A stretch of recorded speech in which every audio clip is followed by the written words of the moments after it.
नमस्कार, मैं डॉक्टर संतोष आपका स्वागत करता हूं आज के इस नए यूट्यूब के वीडियो में। बात करेंगे आज बहुत ही इंटरेस्टिंग दवा जिसका नाम है थायरोडिनम। बहुत सारे लोगों का आग्रह था कि इसके ऊपर कुछ वीडियो बनाई जाए। आज डिस्कस करेंगे स्लाइड्स के माध्यम से, प्रॉपर पॉइंट्स बताऊंगा जो कि सही तरीके से आपको समझ में आ जाएगा कि इसके कौन कौन से क्लिनिकल टिप्स है, कौन कौन से क्लिनिकल पॉइंट्स हैं जिसके आधार पर हम इस दवा का इस्तेमाल कर सकते हैं, कौन सी पोटेंसी में कैसे लेना है, डिटेल मैंने एक्सप्लेन किया है। वीडियो को अंत तक जरूर देखिए, सबके लिए महत्वपूर्ण होगा। आजकल थायराइड के केसेस बढ़ते जा रहे हैं और वो लोग जब भी डॉक्टर के पास जाते हैं, ठीक है, और उनको टैबलेट प्रेस्क्राइब किया जाता है थायरोडिनम का, जो एलोपैथिक जो वर्सन है उसका 50 mg, 75 mg, 100 mg ऐसे बढ़ता जा रहा है वो डोज। एक समय ऐसा आता है कि वो काम नहीं करता, तो क्या करेंगे आप लोग? मजबूर हो जाते हैं वो लोग आयुर्वेदा या फिर होम्योपैथिक सिस्टम के पास जाते, तब तक तो उनका कंडीशन और खराब हो जाता है। उसके बहुत सारे कॉम्प्लिकेशंस होते हैं, लेकिन क्या हो जब आप स्टार्टिंग कंडीशन में, जैसे ही आपको पता चले आपका टीएसएच लेवल बढ़ गया है या फिर दूसरा कोई सिस्टम जो T3 T4 है उनमें कोई ऊपर नीचे हुआ है, तो आप होम्योपैथिक सिस्टम के पास आएंगे तो हमारे पास बढ़िया बढ़िया दवाएं हैं और हम उसी समय से उसका ट्रीटमेंट चालू करके उसको जड़ से समाप्त कर सकते हैं। लेकिन एलोपैथिक सिस्टम में आपको तो पता होगा, धीरे धीरे करके वो पावर बढ़ता जा रहा है और जिंदगी भर आपको उसके ऊपर डिपेंडेंट होना पड़ता है। इसीलिए मैंने आज प्रॉपर तरीके से इसके ऊपर वीडियो बनाया है। आप इसका इस्तेमाल करें, कैसे करना है डिटेल में सुनिए, अपने दोस्तों को सजेस्ट करें जो भी थायरोइडिनम के जो इस्तेमाल नहीं जानते या फिर थायराइड के प्रॉब्लम के लिए एलोपैथी के टैबलेट्स ले रहे हैं, कैसे उनको छोड़ना है, कैसे होम्योपैथिक का पावर सिक्वेंसली आप ले सकते हैं, उसके बारे में डिटेल मैंने एक्सप्लेन किया है वीडियो में। अच्छी तरह से सुनिए, कौन कौन से कॉम्प्लिकेशंस भी हो सकता है अगर आपने प्रॉपर तरीके से इसका ट्रीटमेंट नहीं किया, उसको भी मैंने दिया है। प्रॉपर तरीके से सुनिए और इसका इस्तेमाल करिए, ठीक है। अपने दोस्तों के साथ शेयर भी करिए ताकि उनका भी पैसा और जान दोनों आप बचा सकें, ठीक है। तो क्लिनिकल टिप्स के ऊपर मैंने कई वीडियोस में कहा है, पीडीएफ फाइल्स हमने बनाया अलग अलग कैटेगरी का, 17 कुल कैटेगरीज का। अगर खरीदना चाहे 350 से लेकर 450 के बीच में, ज्यादा नहीं है एक एक पीडीएफ फाइल्स का। और उसमें इतना लंबा पेजेस भी हमने नहीं रखा है, ये मैं क्लियर कर देता हूं। और एक बार, बहुत बार मैंने कहा है, बहुत सारे लोग बोलते हैं कितने पेजेस है, क्वांटिटेटिव पे मत जाइए। कॉम्प्रेस किया है हमने 5 से 7 8 पेजेस के अंदर, ठीक है, ताकि कम से कम प्रिंट आउट खर्चे में आप उसको पढ़ सकें। उसको कॉम्प्रेस कर दिया है, छोटा छोटा कर दिया है।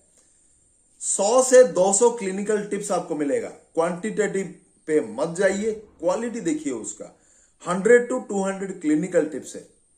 कुछ पीडीएफ फाइल में 100 है, कुछ पीडीएफ फाइल्स में 200 है। और जो छोटे छोटे पीडीएफ फाइल है 100 200 जो रुपीस वाला, उनमें 50 70 ऐसे क्लिनिकल टिप्स आपको मिलेगा, जो जितना हो सके अलग अलग कैटेगरी का। उसको पढ़ के आपको आइडिया हो जाएगा कि कौन से सिम्टम्स पेशेंट आता है तो कौन सी दवा हम देंगे। ये आपको ग्रॉस आइडिया हो जाएगा। आपको किताबें ढूंढना नहीं पड़ेगा, आपको रिपोर्टरी की किताबें सर्च करना नहीं पड़ेगा कि कैसे कम करें, किसको दें, क्या दवा दें। एक ग्रॉस आइडिया आपका हो जाएगा। तो उसी कैटेगरी का जो पेशेंट के सिम्टम्स बार बार रिपीट होते हैं ना, उसी को हमने दिया है। तो उस तरह का अगर आपको इस चीज को जहन में रखेंगे अच्छी तरह से, तो आपको बहुत ही बढ़िया इंप्रूवमेंट आएगा। आप होम्योपैथी के बारे में जान पाएंगे। तो इस चीज को पढ़िए, सुनिए और समझिए। डेफिनेटली व्हाट्सएप पे संपर्क करिए अगर आपको परचेज करना है। पेड कंसल्टेशन के लिए भी आप व्हाट्सएप पे संपर्क कर सकते हैं। बहुत बहुत धन्यवाद। वीडियो को अंत तक देखिए और आपको बहुत अच्छा लगेगा, बहुत अच्छा नॉलेज मिलेगा। धन्यवाद। नमस्कार। नमस्कार, मैं डॉक्टर संतोष आपका स्वागत करता हूं। डिस्कस करेंगे आज थायरोइडिनम के ऊपर। बहुत ही इंटरेस्टिंग दवा है, बहुत सारे लोगों का इंतजार था और लोगों ने मुझे आग्रह भी किया था कि थायरोइडिनम के ऊपर कुछ करें, क्योंकि बहुत सारे लोगों को थायराइड फैलता जा रहा है, ठीक है। तो उसका जो लोग एलोपैथिक ट्रीटमेंट कर रहे हैं ना, दिन ब दिन उनका पावर बढ़ता जा रहा है। 50 75 100 ऐसे बढ़ता जा रहा है। उनका मतलब कंट्रोल में नहीं आ रहा है, जैसे ही छोड़ देते हैं फिर बढ़ जाता है। तो इसका कुछ परमानेंट सोल्यूशन तो होना चाहिए। तो उसके लिए बात करेंगे आज कुछ इंपॉर्टेंट क्लिनिकल टिप्स के ऊपर थायरोइडिनम के, ठीक है। मोस्टली इंडिकेटेड जब थायराइड ग्लैंड के, जो आपको पता होगा टेस्टिंग करने के बाद आता है T3 T4 TSH, तीनों में कोई भी गड़बड़ हो आप थायरोइडिनम यूज़ करिए, नो प्रॉब्लम, उसको बैलेंस करेगा। क्योंकि ये हार्मोन को बैलेंस करता है। कुछ भी गड़बड़ हो उसको बैलेंस करने का काम करता है थायरोइडिनम। इससे होम्योपैथिक, प्योरली होम्योपैथिक, इसका कोई साइड इफेक्ट नहीं है। और ये टैबलेट्स की तरह, एलोपैथी के टैबलेट्स की तरह ये रेजिस्टेंट भी नहीं होता। आप हायर के बाद फिर लोअर, लोअर के बाद फिर हायर, ऐसे कभी यूज़ कर सकते हैं। ठीक है, इस चीज़ को ध्यान में रखिए। सबसे मोस्ट इम्पॉर्टेंट कुछ बीमारियों के लिए ये यूज़ होता है, जो कि रिकेट्स। ठीक है, रिकेट्स आपको पता होगा, एकदम वो हड्डियाँ जो है बैंड हो जाती है। और उसका मैं पिक्चर लगा दूंगा, आप देख सकते हैं। उसके अलावा calcarea carb, calcarea phos, lycopodium, natrum mur, silicea, ये दवाएं भी रिकेट्स के लिए यूज़ होती है। हड्डियाँ एकदम वीक हो जाती है, टेढ़े मेढ़े हो जाते हैं। और बाकी का आप एआई से बात आ गया है, एआई से आप सर्च करके पूछ सकते हैं, या फिर गूगल में सर्च करके पूछ सकते हैं। उसके डिटेल्स में नहीं जाऊंगा, बहुत लंबा हो जाएगा वीडियो। तो रिकेट्स की जब बात आती है बच्चों में, तो ये दवाइयाँ आप यूज़ कर सकते हैं along with thyroid. Thyroid deficiency के कारण अगर होता है या इम्बैलेंस के कारण होता है तो भी आप थायराइडिनम यूज़ करिए। ठीक है, उसका 3x टैबलेट आता है, 4 टैबलेट्स दिन में 2 बार करके 1 महीना दीजिए, धीरे धीरे ठीक होगा। और ये डिपेक्टिंग मेडिसिन भी आप साथ में दे सकते हैं, calcarea carb, calcarea phos, natrum mur, silicea, according to the symptoms. ठीक है, बहुत बार हमने डिस्कस किया है सिम्टम्स के। रैपिड इमासिएशन, बहुत जल्दी दुबले पतला हो जाना, कुछ भी खाते हैं शरीर को लगता नहीं है।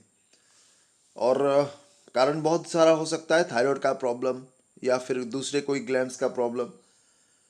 रैपिड इमेशिएशन, अभी ठीक थे, 1-2 महीने बाद पूरा दुबला पतला हो जाता है वो बच्चा, तो वो कंडीशन के लिए भी यूज़ होता है आर्सेनिक, आयोडम, नेट्रोम्यूर।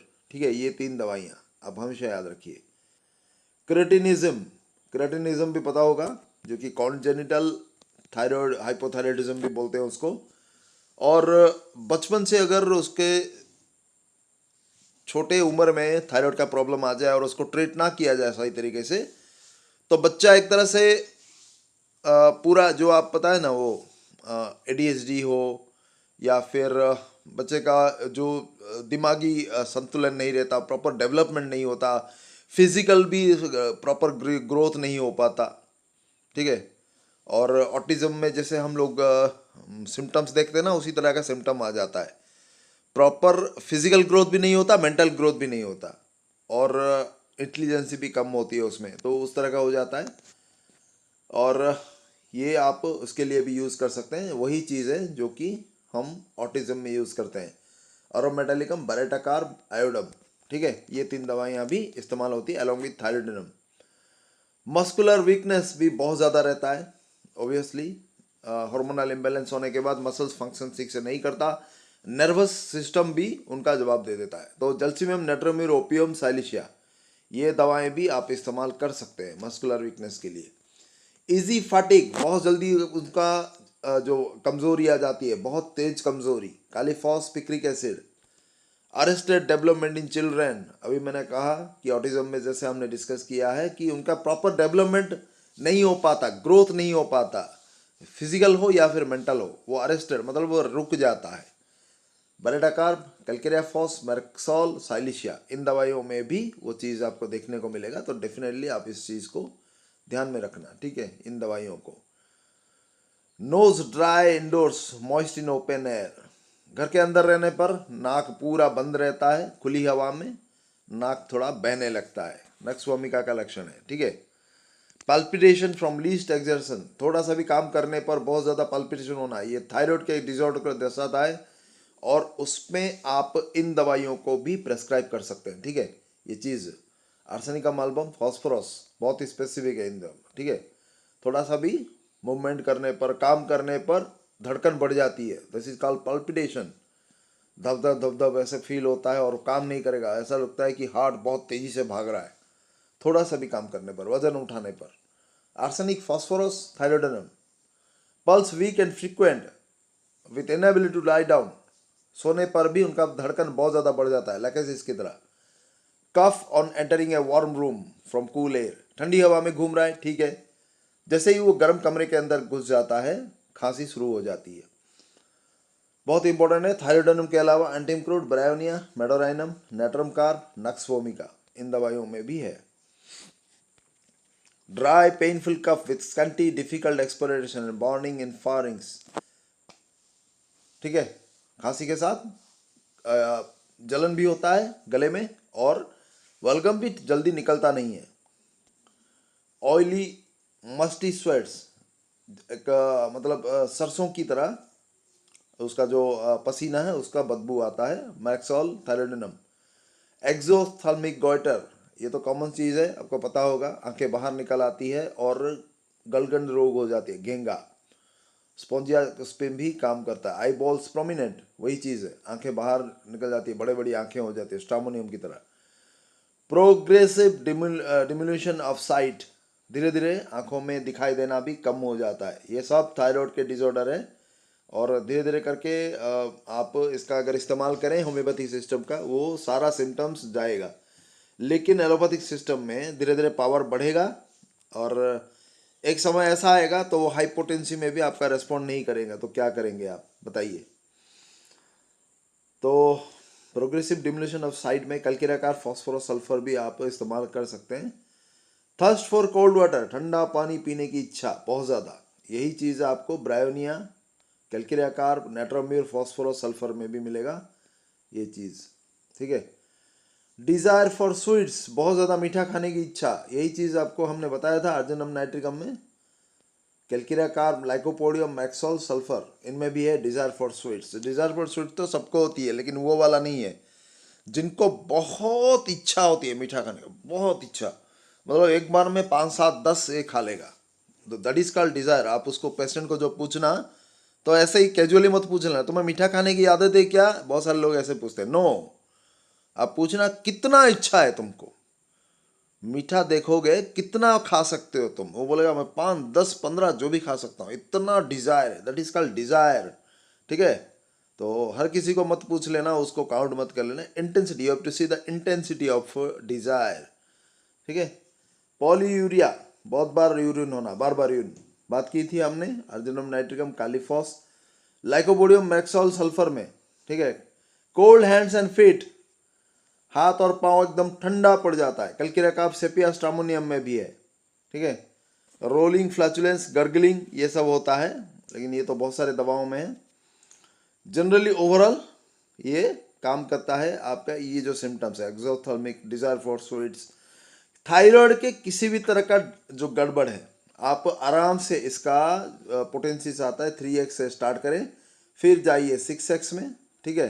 3x के बाद ऐसे करके आप बढ़ा सकते हैं, फिर 12x आता है, 12x, फिर उसके बाद आप 6C, फिर 12C, ना मिले तो फिर 30, ऐसे करके आप ले सकते हैं। ठीक है। आराम से धीरे धीरे पावर बढ़ाते जाना। अगर बाई चांस आपने पावर ज़्यादा ले भी लिया है, ठीक है, जैसे कि आपने फिर 200 ले लिया है, 200 के बाद भी आप 30 ले सकते हैं, नो प्रॉब्लम, या फिर 12x ले सकते हैं, नो प्रॉब्लम। ठीक है, कोई दिक्कत नहीं है। आज के लिए बस इतना ही। बहुत बहुत धन्यवाद देखने के लिए। वीडियो को दोस्तों के साथ डेफिनेटली शेयर करिए। अगर इस तरह का कोई प्रॉब्लम है तो उनकी जान बचा लेंगे, पैसा भी बचा लेंगे आप, और बहुत पुण्य कमाएंगे। नमस्कार, धन्यवाद।